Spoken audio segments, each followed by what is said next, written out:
Messieurs et dames, bonsoir et merci de nous renouveler confiance une fois de plus. Bienvenue à suivre notre édition dans les titres à la Au sommaire de cette édition, le festival Maendeleo Tala se poursuit normalement au complexe scolaire Maendeleo. La deuxième journée, bel bien prévue pour ce dimanche 14 juillet 2024 à 14h. Les détails vous arrivent. Maendeleo FM. Les chefs de la chefferie de Bahema Dirumou plaident pour une assistance humanitaire à faveur de déplacés retournés.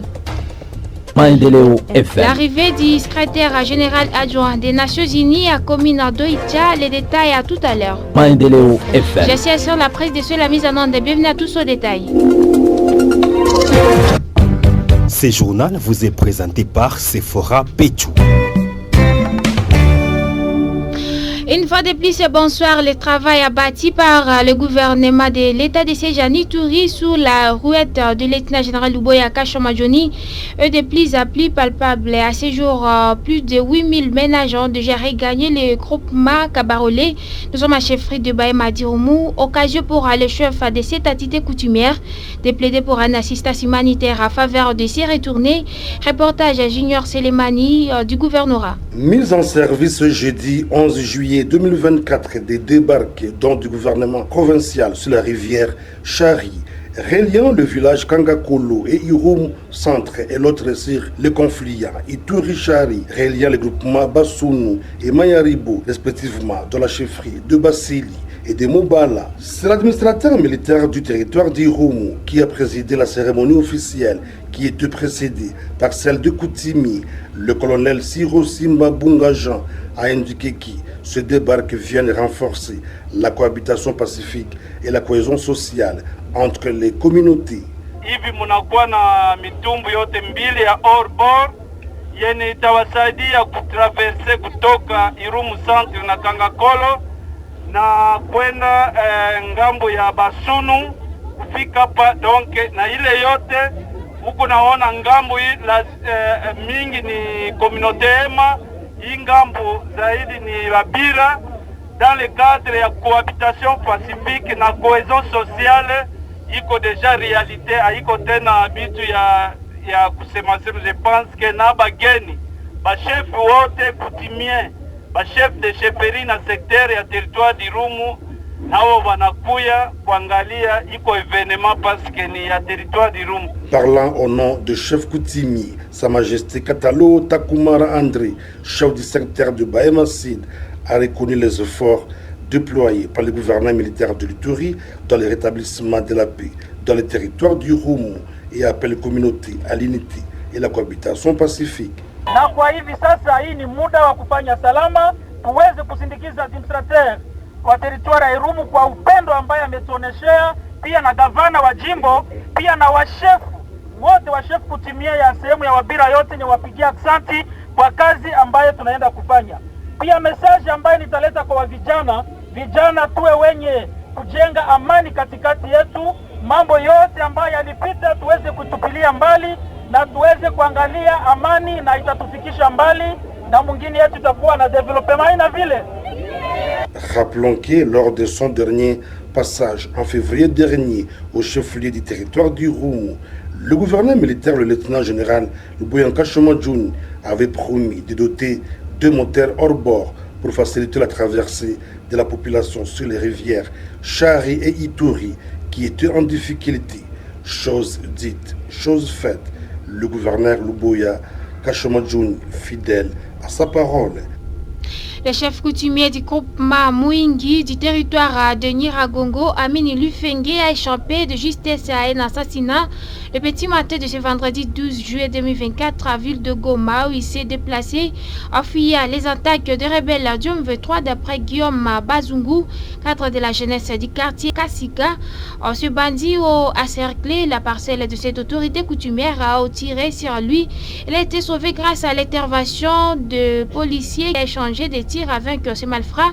Il est dans ses propos. Nous sommes en ville de Goma, précisément ici à quartier Kassika, tout près de l'honorable Ngeleza, dans l'avenue Tala. C'est là où la situation s'est passée. Les moines ont été attaqués par des bandits armés et ont tiré des balles. Et directement, il y avait un policier là-bas qui avait répliqué. Et par la grâce de Dieu, les moines ont échappé à cet attentat suite à la force divine et l'effort que le policier lui-même a fourni. Il a tiré sur les bandits et a tiré même sur un qui est tombé sur place. Les autres avaient circulé la maison, entouré la maison, mais les policiers ont réussi à les chasser moyennant des balles bien tirées. Le policier héros là qui a sauvé les moines là et tout le monde l'applaudit, c'est une bonne chose. Nous voulons seulement remercier les policiers suite à ces efforts qu'il avait fournis en protégeant notre chef et en protégeant même la population alentour. Vraiment, c'est une bonne chose, que Dieu lui bénisse. Nous demanderons même à la famille royale, même de le féliciter même avec une parcelle parce qu'il a sauvé la vie humaine de la famille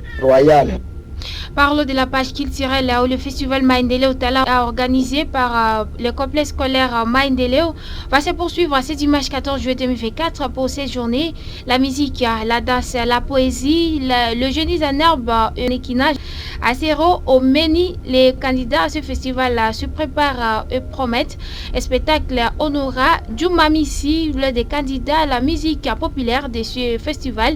Dans un entretien avec votre radio ce vendredi 12 juillet 2024, Rassira qui est prêt pour un beau spectacle. Il est dans ses propos recueillis par Joseph Kisuki. On se prépare vraiment avec l'état-cité là parce qu'on a la CIRAS. Ce festival c'est vraiment magnifique et on a la CIRAS de gagner la compétition. Bon, ce que nous préparons juste que Batouba est belé. Les gens comme quoi parce qu'il y a des spectacles dont les gens peuvent s'étonner parce que Batouba est belé, Baibité, Batalacé, Bazaï belé na Bounya, mais les gens pour Bazanga ba manifestation, aux hommes na mutuo ça doit pour ça tikana. Mais na Maendeleo ne za ko bomba te. Ya comme Vous êtes la danse populaire, pouvez nous parler des chansons que vous allez danser pour ces dimanches par exemple? Pour la danse populaire, oui, on a un son comme Jabba, oui, des sons de Pop Smoke, de Nicki Minaj, de Chris Brown, tout, donc on prend tout pour les combiner. Les gens ne seront pas déçus ces dimanches, ils doivent venir nombreux. Non, juste acheter votre billet, c'est juste à 1000 francs et venez voir nos talents. Signalons que ce festival-là se déroule en complexe scolaire Maendeleo aussi au quartier Bankoko. Les chefs des activités territoriales décentralisées, le chef des services étatiques à la structure de la société civile du territoire du Roumou ont été outillés sur l'évasion foncière et sensibilisation sur la stratégie provinciale d'intervention foncière ce vendredi 12 juillet 2024 à Komanda, chef de la chefferie de Basili, lors d'un atelier appuyé par l'UPNID et SRL d'Aï. L'autorité territoriale, le colonel Zirosim Bungaja, a souligné que dans sa juridiction administrative, le conflit foncier multiforme et il y a nécessité que les réformes se fassent dans le secteur de la chefferie de Basili. Et je propose de suivre le colonel Zirosim Bungaja. Pour rappel, en territoire du Roum, le conflit foncier est multiforme, à savoir les conflits entre concessionnaires et population riveraine, concessionnaires et les exploitants miniers, éleveurs et agriculteurs, dus à la mauvaise répartition des terres en milieu rural, à la démographie galopante, non-respect de la loi foncière, usurpation de pouvoir dans l'acquisition et l'octroi des terres, occupation massive parfois par la force des personnes ou communautés venues d'ailleurs ou des communautés voisines, lotissement désordonné en complicité de certaines autorités coutumières et politico-administratives. En effet, les conflits fonciers identifiés parmi les problèmes sécuritaires prioritaires en territoire du Roum nécessitent une réforme, d'autant plus que la loi foncière elle-même n'a pas réussi à protéger la population. Nous saluons cette initiative combien louable qui va apporter un plus à l'amélioration de la gouvernance foncière et voire même au renforcement de la cohésion sociale, gage de la stabilité dans nos entités. Et à tous les partenaires neutres. Et pour les représentants de cet atelier est tombé au point nommé promettent sensibiliser les différentes couches sur comment procéder pour l'acquisition. Suivez tour à tour les chefs de la chefferie de Babo Aboko et Sa Majesté Élisée Onyani et celui de Walendou Bindi fidèle Mongaliema. Ile yote natoka kusemewa hapa tuko na shuka surtout juu ya probleme ya ba concessionnaire na ba vente ilego ya ba parcelle ya ba udongo. Mimi tuko naenda surtout kwenda kusekurize kwanja ile udongo ile. Na hapa tuko naenda kuita ba concessionnaire yo wenye biko na ba concession iko na document ngena iko na document balete kwanja ile ba document yote nyele biko na tuyue. Sasa namona kane ya kufanya mimi naanza conflit inaweza kukua, lakini iko naomba tuyue namona kane ya kutrete ile conflit juu isilete tena fujo nyuma. Kufuatana na ile atelier ya leo vraiment tunaifurahia sana puisque anatuedifie sana puisque kuko mabitu wengine tulikuwa nafanya mbele bila sikuyua kujisha au kusede maudongo mbalimbali na batu bila kuyo kitu kani ya kufanya. Alors ya leo anatufundisha tunayua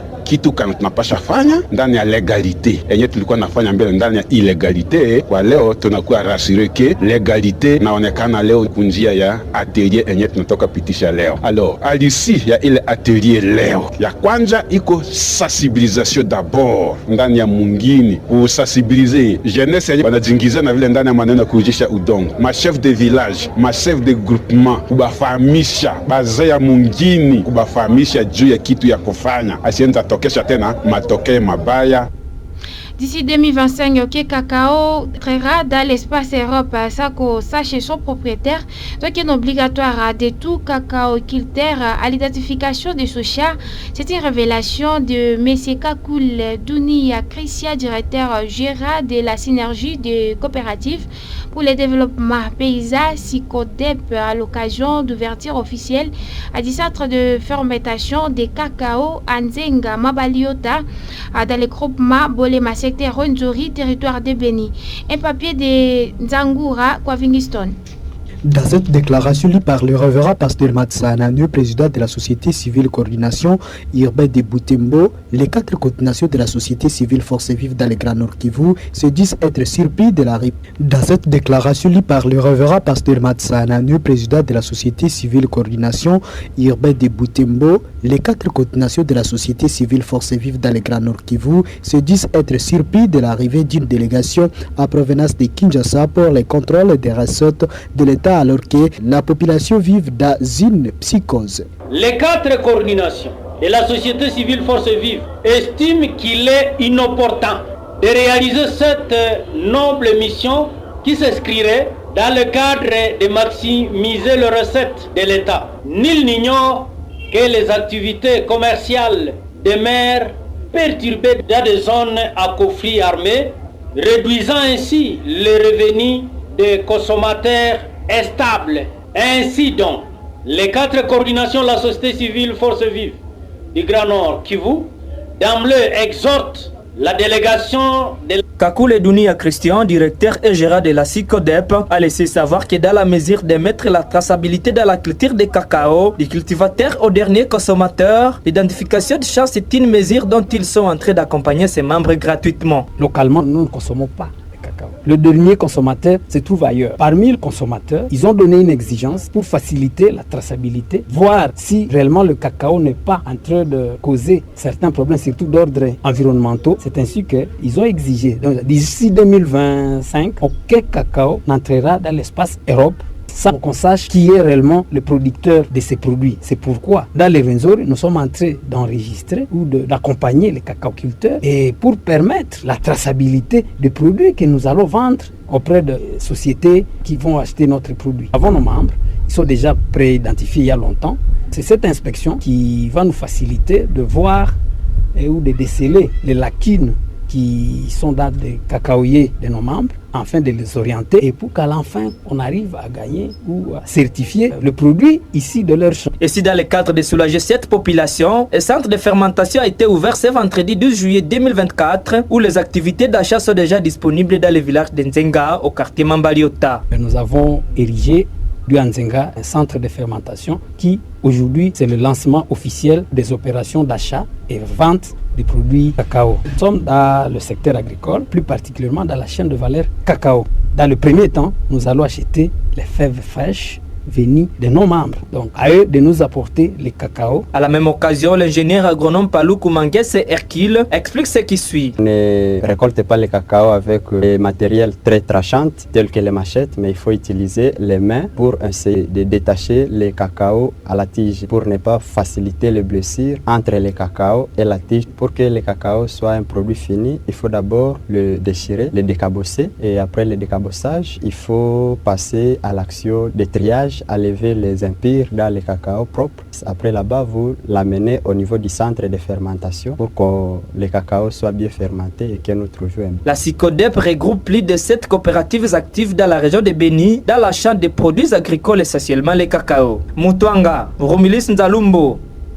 Après avoir reçu plusieurs plaintes de la population dénonçant les tracasseries de certains éléments de la police et faire d'essayer de contrôler les chefs de secteur Angobari, Jean-Paul Kombo Marobanda, fait exhorter les éléments des FARDC de la police au respect des instructions. Cet appel a été lancé lors d'une parade tenue par l'autorité locale devant les hommes de sécurité et leurs commandants. Il a profité de l'occasion pour interpeller la conscience professionnelle des chantiers d'entre eux et demande de respecter les droits humains pendant l'exercice de leur fonction. Arrivée du président spécial adjoint du secrétaire général des Nations Unies à la commune de Tcha, chef-lieu du territoire de Béni de la province du Nord Kivu, jeudi 11 juillet 2024. Aussitôt arrivé, Bruno Lema, Marc, coordonnateur des affaires humanitaires, a rendu ses civilités au bourgmestre de cette entité communale d'Eva de s'acquérir de la situation humanitaire de la région à Fausté Saoumbire pour les points complets. C'était dans l'objectif de s'imprégner de la situation humanitaire qui prévaut à Ouicha, chef-lieu du territoire de Béni, que le représentant spécial adjoint du secrétaire général des Nations Unies a foulé Sopi à Ouicha. On a eu des très bonnes discussions toute la matinée avec des déplacés pendulaires. Ils s'appellent eux-mêmes les déplacés pendulaires parce que certaines personnes, on vient en fonction de l'insécurité et des actes des groupes armés. On a visité des projets avec les partenaires des Nations Unies, des ONG internationales, des ONG nationales.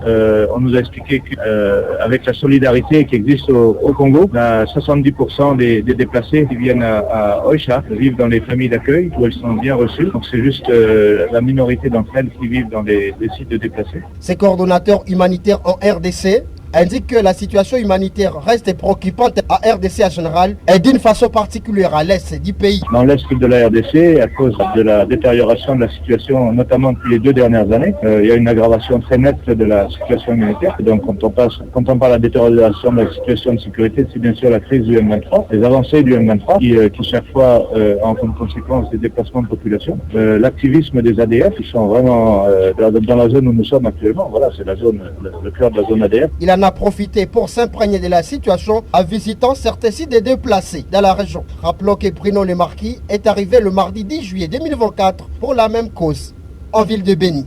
Depuis Owicha, Faustin Saoumbire. La coordination de la société civile Force Vive des villes de Butembo, Béni et territoire de Béni et Lubero exige la suspension du contrôle strict et rigoureux des recettes de l'État à cours de la province du Nord Kivu. Dans une déclaration rendue publique ce mercredi 10 juillet 2024, ces 4 forces vives du Grand Nord font observer la misère qui traverse la population dans cette partie du pays suite à la persistance de l'insécurité. Un dossier de Claudine Moulé qui a parcouru par Nzangura Kovingiston. Dans cette déclaration lue par le révérend pasteur Matsana, président de la société civile coordination urbaine de Butembo, les 4 coordinations de la société civile Force Vive dans le Grand Nord Kivu se disent être surpris de l'arrivée d'une délégation à provenance de Kinshasa pour le contrôle des recettes de l'État alors que la population vive dans une psychose. Les 4 coordinations de la société civile Force Vive estiment qu'il est inopportun de réaliser cette noble mission qui s'inscrirait dans le cadre de maximiser les recettes de l'État. Nul n'ignore que les activités commerciales demeurent perturbées dans des zones à conflit armé, réduisant ainsi les revenus des consommateurs instables. Ainsi donc, les 4 coordinations de la société civile Force Vive du Grand Nord Kivu d'emblée exhortent la délégation de la mission d'encadrement des recettes de suspendre cette opération Tout a dénoncé le silence des autorités congolaises face à la persistance de l'insécurité dans cette partie. Les 4 coordinations de la société civile du Nord Kivu recommandent. 1. À son Excellence, Madame le ministre, détruire le ministère des tutelles à la surséance de toute opération de contrôle régulé des recettes de l'État dans les zones à conflits armés jusqu'au rétablissement de la paix. 2. Son Excellence, Monsieur le ministre de la Justice et Garde des Sceaux, d'ordonner les enquêtes sur le récent massacre des civils enregistré dans la première quinzaine du mois de juillet 2024. Rappelons que la situation sécuritaire reste inquiétante dans la province du Nord Kivu. Plusieurs habitants ont déjà abandonné leur milieu d'origine, craignant des éventuelles menaces de l'ennemi. Messieurs et dames, comprenez avec nous que nous sommes à la fin de notre édition du vendredi 12 juillet 2024. Et pour les gens qui ont suivi à cours de diffusion, voici encore les titres. Maendeleo FM. Le festival Maendeleo Tala se poursuit normalement au complexe scolaire Maendeleo. La deuxième journée est bel et bien prévu pour ce dimanche 14 juillet 2024 à 14h, que vous avez les détails. Maendeleo FM. Le chef de la chefferie de Bahema Diomou plaide pour une assistance humanitaire à faveur de déplacés retournés, que vous avez les détails. Maendeleo FM. L'arrivée du secrétaire général adjoint des Nations Unies à commune d'Oicha, que vous avez les détails. Maendeleo FM. Moi, c'est Sephora Pechu pour la présentation de cette édition. À suivre cette même édition sur notre chaîne YouTube en écrivant Maendeleo Bunia TV et TikTok Maendeleo Bunia Info. Nos éditions étaient sous la direction de Biamungu Kachele à la coordination de Josper Jean-Kimé et la réalisation de Cécile Malé, youtubeur. J'essaie de serrer la presse de la mise en note. Bien.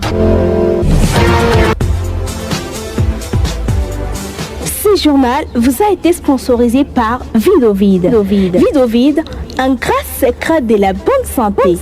Le thé de cacao prévient plusieurs maladies. Élimine le stress, fatigue, rajeunit le corps ainsi que l'anxiété. Vidovide, disponible partout au marché de la RDC.